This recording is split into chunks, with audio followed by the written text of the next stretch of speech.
प्रेम से बोली विष्णु भगवान की जय, तुलसी माता की जय। तो गुरु भाई बहना, मैं कार्तिक मास स्नान दान की कथा सुनाने जा रही हूँ, पूर्णिमा की कथा। तो इस कथा के पूरा सुनिए और रहस्य जानिए। आदि नहीं, आदि सुनने में विष्णु भगवान का अपमान होती है, गंगा माता का अपमान होती है, और पूरा सुनने में विष्णु भगवान दया करते हैं, कृपा करते हैं, घर में सुख समृद्धि देते हैं। तो इसलिए कथा के पूरा सुनिए और रहस्य जानिए। जय तुलसी माता, जय विष्णु भगवान, जय गंगा माता।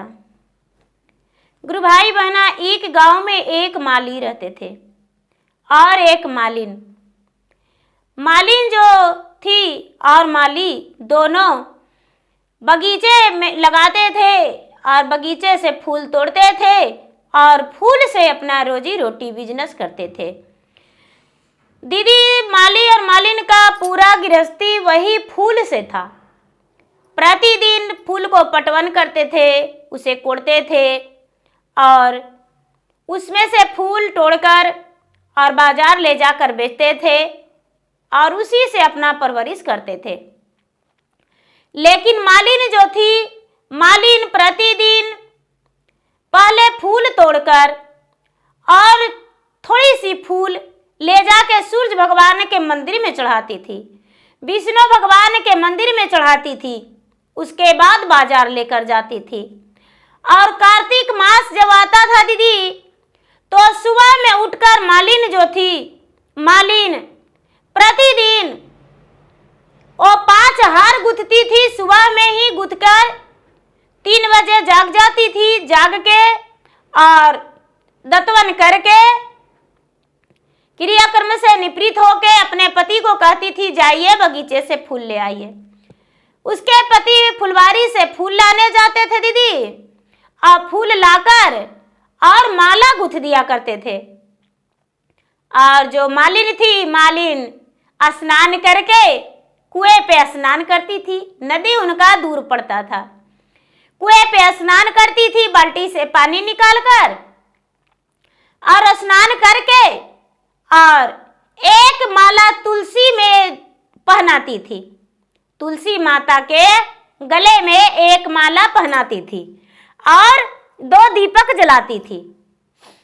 एक माला पहनाती थी, 2 दीपक जलाती थी, तुलसी माता के रोड़ी चंदन सिंदूर लगाती थी और पूजा पाठ करके भोग लगा के तुलसी माता के पूजा विसर्जित करती थी। विष्णु भगवान के एक हार चढ़ाती थी और एक दीपक जलाती थी। गंगा माता के 2 हार चढ़ाती थी और 2 दीपक जलाती थी।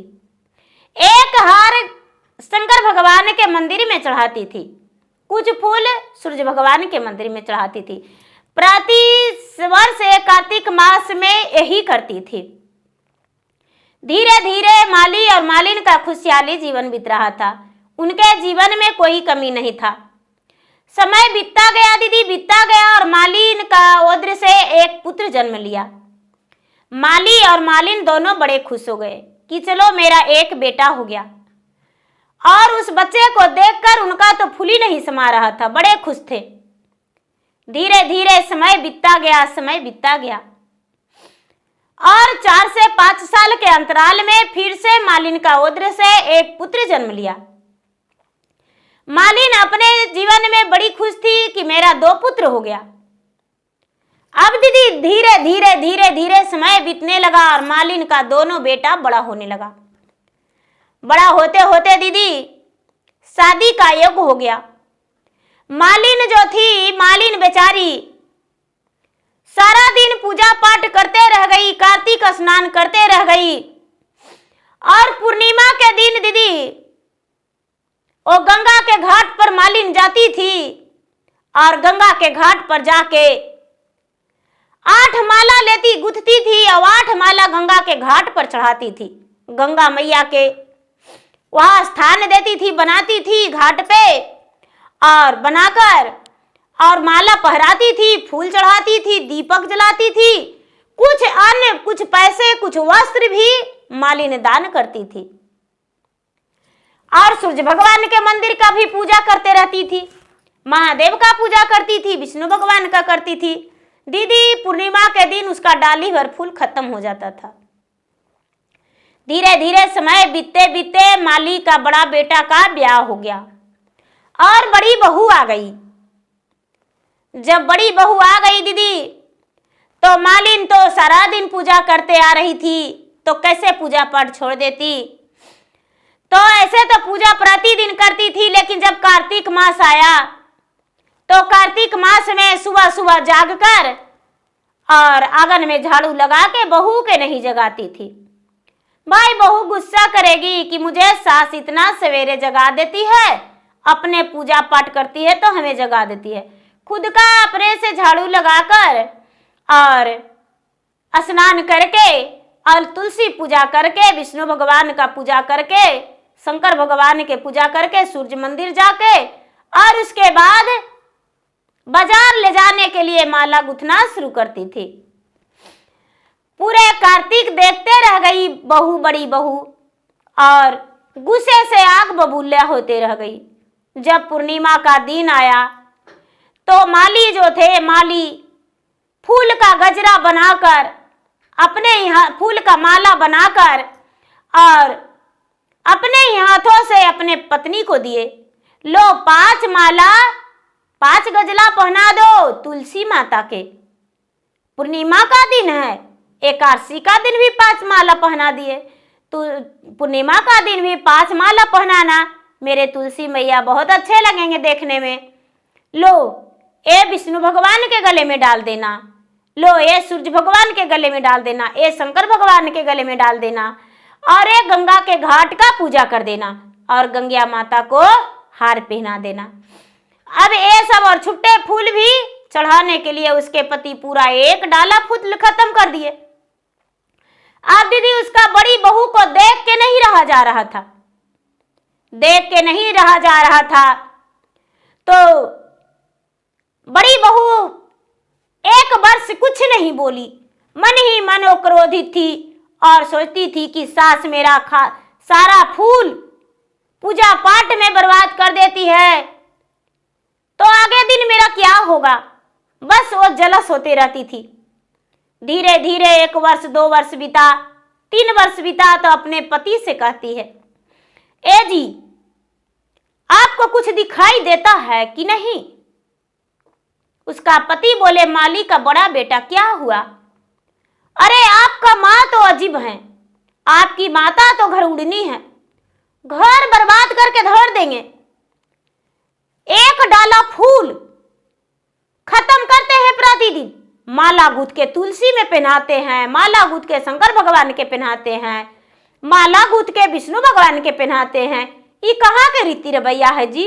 आप ही का माँ एगो पुजारी है, हम लोग के रोजी रोटी कहाँ से चलेगा। आपको समझ में कुछ नहीं आता है। यदि ऐसे करिएगा तो हमको घर में बंटवारा चाहिए।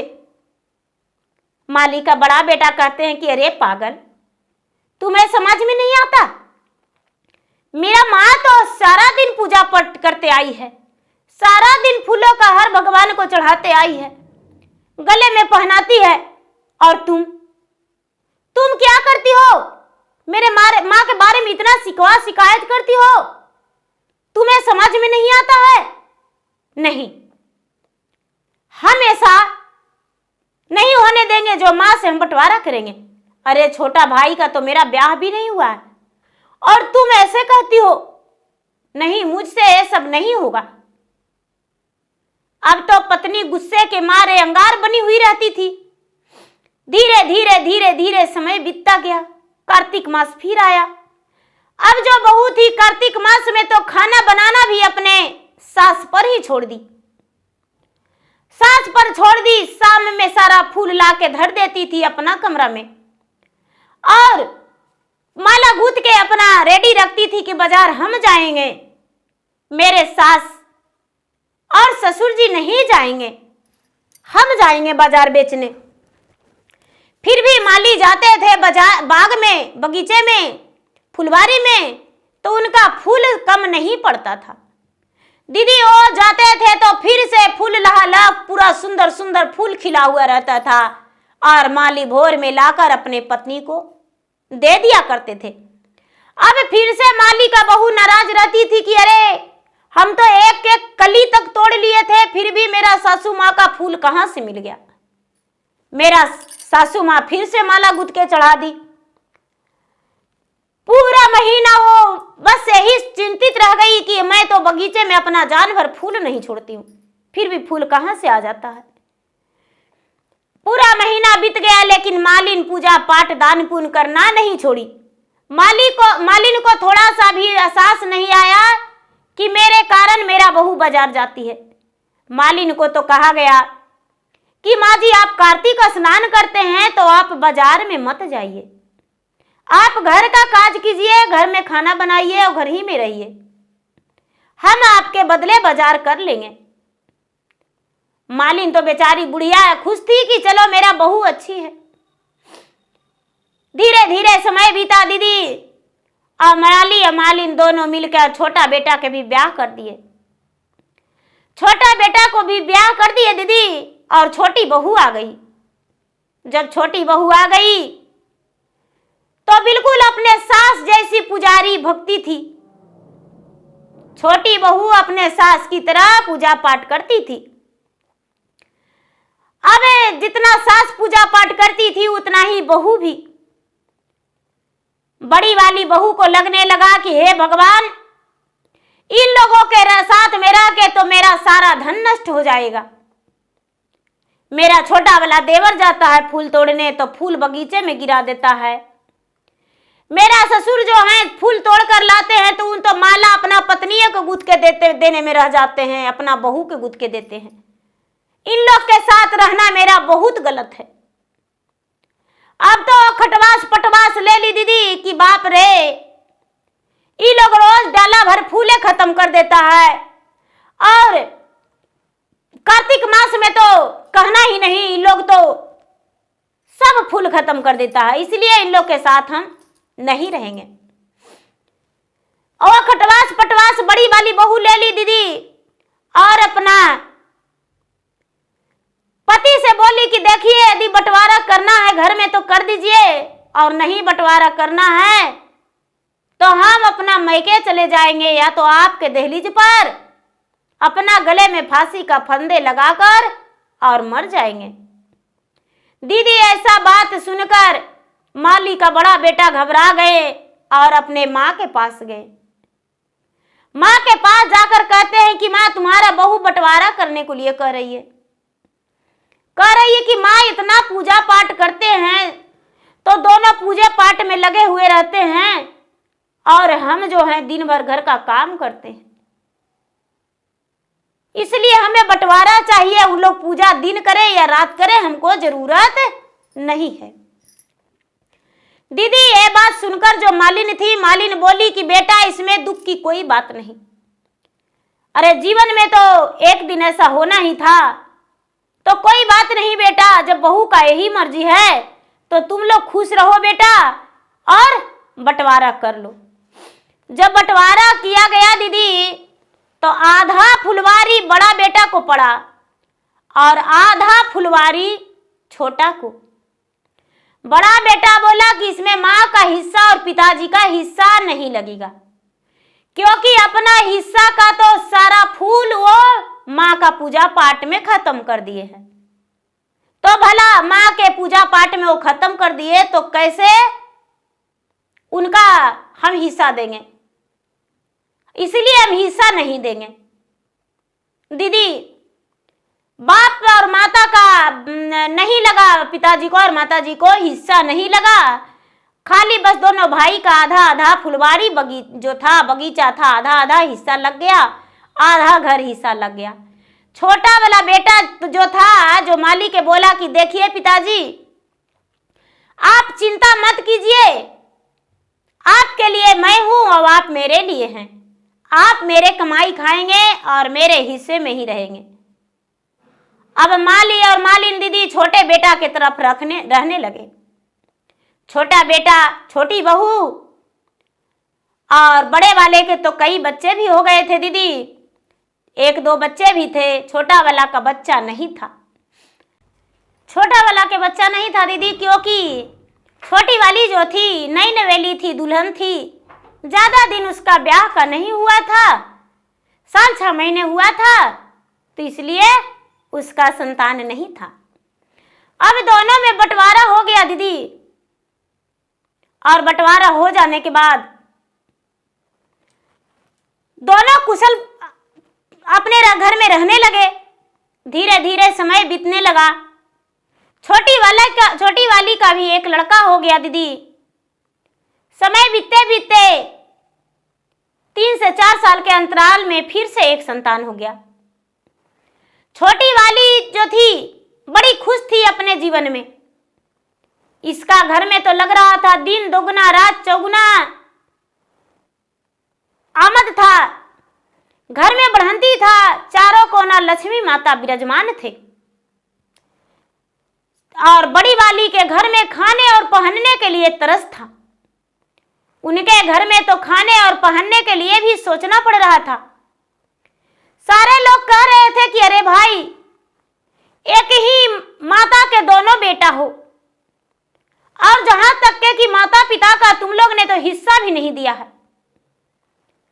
आधी फुलवारी में तुम कमाते खाते हो और आधी फुलवारी में तुम्हारे माता पिता,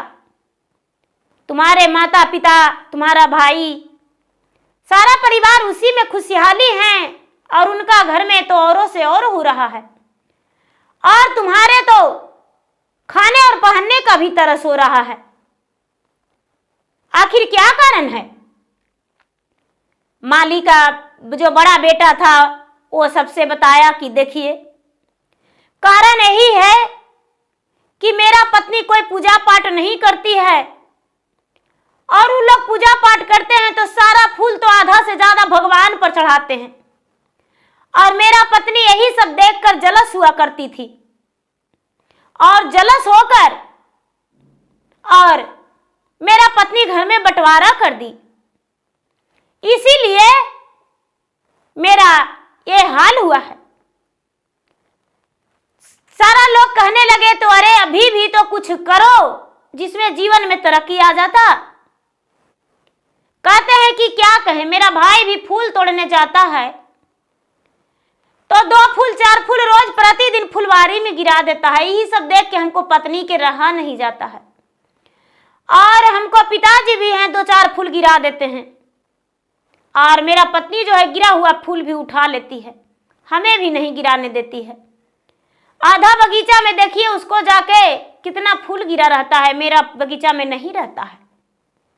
अब तो धीरे धीरे धीरे धीरे मालिन का अंत समय आ गया दीदी, और मालिन का मृत्यु हो गया। मालिन का मृत्यु हो गया। जब मालिन स्वर्ग लोक गई दीदी, तो इसके लिए अनेकों रंग के फुलवाड़ी लगा हुआ था, अनेकों रंग के फुलवाड़ी लगा हुआ था। जब स्वर्ग लोक भी गई तो वहां भी इसका मालिन का ही काम मिला। ये फूल तोड़ती थी और भगवान के शरण में ले जाकर अर्पित करती थी, और भगवान के सेवा करती थी। वहां भी भगवान के दासे बन के रही। अब तो दोनों भाई, एक गरीब एक अमीर हो गए। धीरे धीरे समय बीतते बीतते माली का भी इस दुनिया से जाना पड़ा। वो भी मृत को प्राप्त कर गए, और वो भी वही अपनी पत्नी का फुलवाड़ी में उनका भी जगह मिल गया, और दोनों वहां भी पति पत्नी के रूप में रहने लगे। स्वर्ग लोक में भी दोनों एक ही जगह रहने लगे, और भगवान का दोनों भक्त बन के रहने लगे। धीरे धीरे समय बीतता गया दीदी, समय बीतता गया। माली का दोनों बेटा भी जो थे, दोनों वृद्ध हो गए। दोनों का संतान था। एक का, छोटा वाला का तो धन औरों से और था, भरा पूरा था चारों कोना, और बड़ा वाला एक भिखारी का जीवन बिता रहे थे। धीरे धीरे धीरे धीरे अंतिम समय आ गया दीदी, दोनों वृद्ध हो गए। जब दोनों वृद्ध हो गए तो माली का बड़ा बेटा जो थे, उनका मृत्यु हो गया। जब उनका मृत्यु हो गया दीदी, तो उनका अर्थी पे फूल चढ़ाने को लिए लोग लाने लगे। तो जो भी फूल उधर से सुंदर सुंदर बेली, चमेली, चंपा गेंदा का फूल ला रहे थे, लेकिन उधर से सुंदर लगता था दीदी, और इनका सब पे रखा जा रहा था तो सब फूल मुरझा के काना हो जा रहा था, सब में कीड़ा लग जा रहा था, सब फूल काना हो जा रहा था। सारा लोग कह रहे हैं कि अरे ऐसे कैसे, हम तो इतना सुंदर फूल लाए और इनका सब पर चढ़ाएं, ये फूल में कीड़ा कैसे लग गया है, ये कैसे हो सकता है। सारा लोग चकित कर रहे थे। आज तक तो ऐसा हम नहीं देखे जो कि उनका सब पर भी चढ़ाया हुआ फूल में कीड़ा लग जाता है। इनमें चढ़ाते हैं जो फूल कीड़ा लग जा रहा है। सब लोग मृत घाट ले गए दीदी, उनका अग्नि संस्कार कर दिए। जो माली का बड़ा बेटा था, बड़ा बेटा स्वर्ग लोक गए, स्वर्ग सिधार गए। जब वहां गए दीदी तो यमराज जी जो हैं, जमराज जी, उनके मारते पीटते ले गए वहां, घिसियाते काटे कूसे घिसियाते ले गए, और वो रिकटते भिनकते वहां पहुंचे। माता पिता जो हैं, जो बगीचे में वो फूल तोड़ रहे हैं, माला गुथ रहे हैं, और बेटा जो हैं, जो नली पलाली दिया, कीड़े मकोड़े उनका शरीर में लटका हुआ है, और जमराज जी उन्हें मारते पीटते ले जा रहे हैं, और भैंसे पर सवार उन्हें ले जा रहे हैं घिसियाते रिटकाते। माता जो है, जो माता देखकर आंखों में आंसू ला दी कि अरे मेरा बेटा यहां, और नाली के रास्ते उसको तन में करोड़ों कीड़ा लगा हुआ है, ऐसे कैसे। माली कहते हैं अरे अब तुम्हारा बेटा नहीं है, जब बेटा था तो था, तुम कहां हो, देख रही हो। हाँ हम तो देख रहे हैं, हम तो विष्णु लोक में हैं, तो बस विष्णु लोक में ही विष्णु भगवान के भक्त बन के रहो।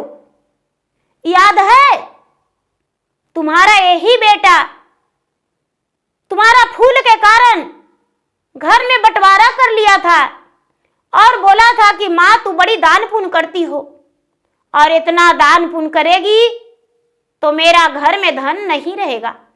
बड़ी पूजा पाठ करती हो माँ, सारा फूल भगवाने पर चढ़ा देती हो, तो यह सुख कैसे उसको मिल सकता है। इसीलिए वो नाली पलाली में करोड़ों कीड़ा उसका में लगा हुआ है। देख नहीं रही हो जमराज जी जो ऐसे भैंसे पर सवार होकर कैसे खींच कर ले जा रहे हैं। माता पिता देखते रह गए, बेटा भी अपने माता को देखते रह गया। बेटा भी देख रहा है कि मेरे माँ फूलों के छांव में बैठी हुई है, मेरे पिताजी फूल के छांव में बैठे हुए हैं, लेकिन मेरे पिताजी माताजी तो मेरे पास आ ही नहीं रहे। हम अपने माता और पिता के पास कैसे जाएं? लगता है मेरे माता पिताजी मुझे नहीं पहचान रहे हैं। धीरे धीरे समय बीत रहा है दीदी। समय बीतते बीतते कुछ दिन के बाद छोटा बेटा भी स्वर्ग सिधार गए।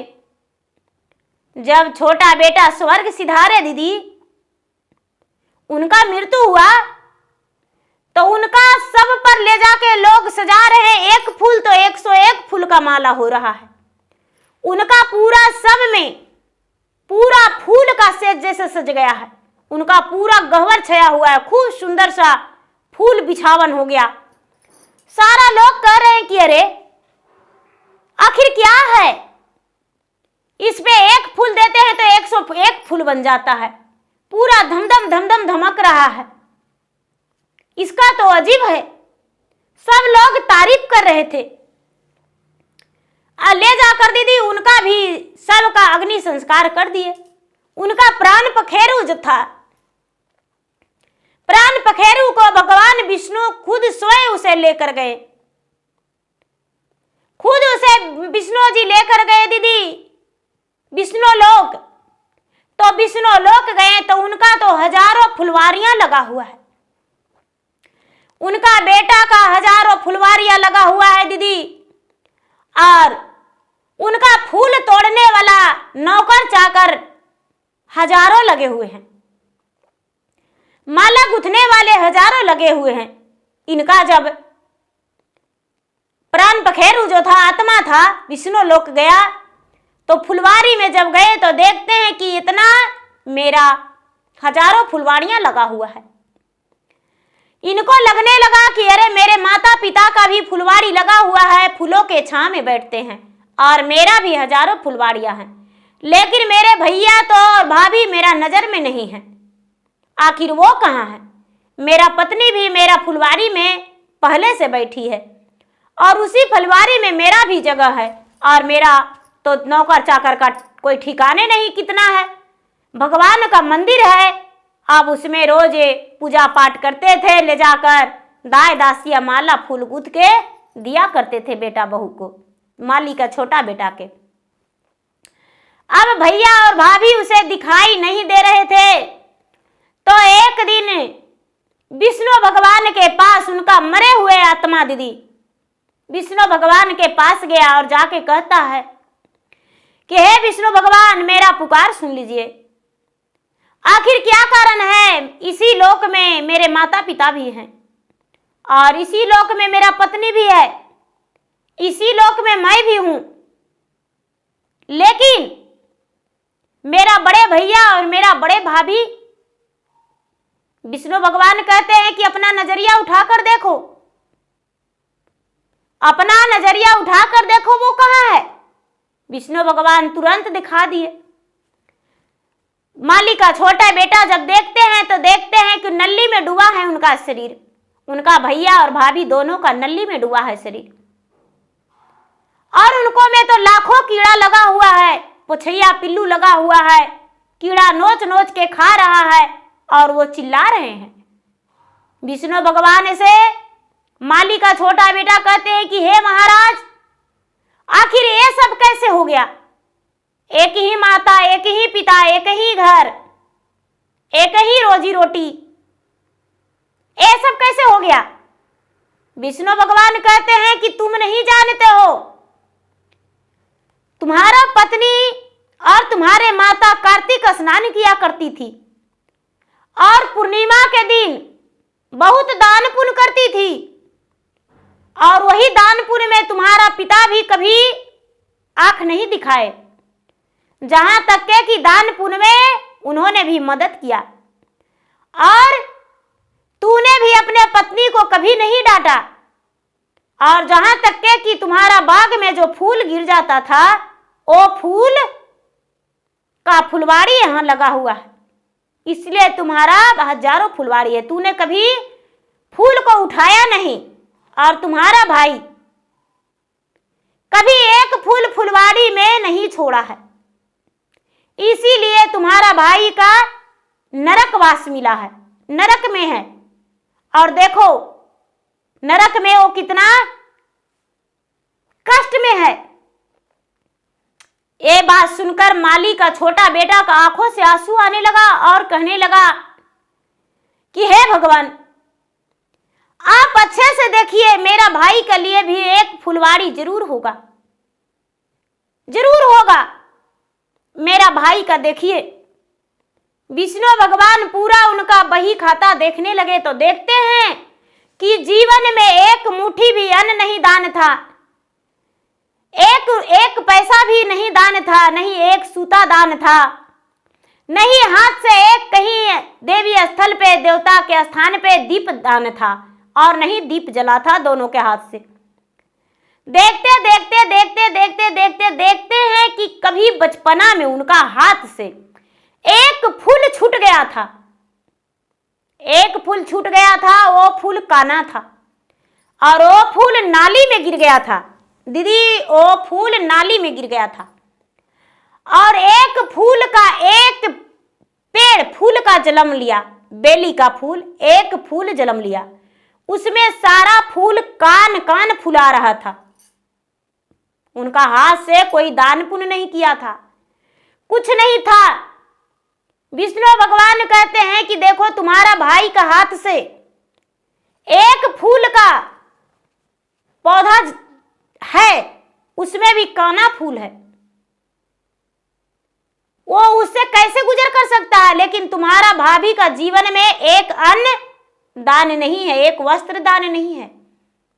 ये बात सुनकर माली का छोटा भाई कहते हैं कि हे भगवान, जितना देरी वो छांव में बैठ सकेंगे उतना ही अच्छा है, लेकिन उसे मेरे नजर के सामने इस नरक में मत रखिए, उसे नरक से निकाल दीजिए।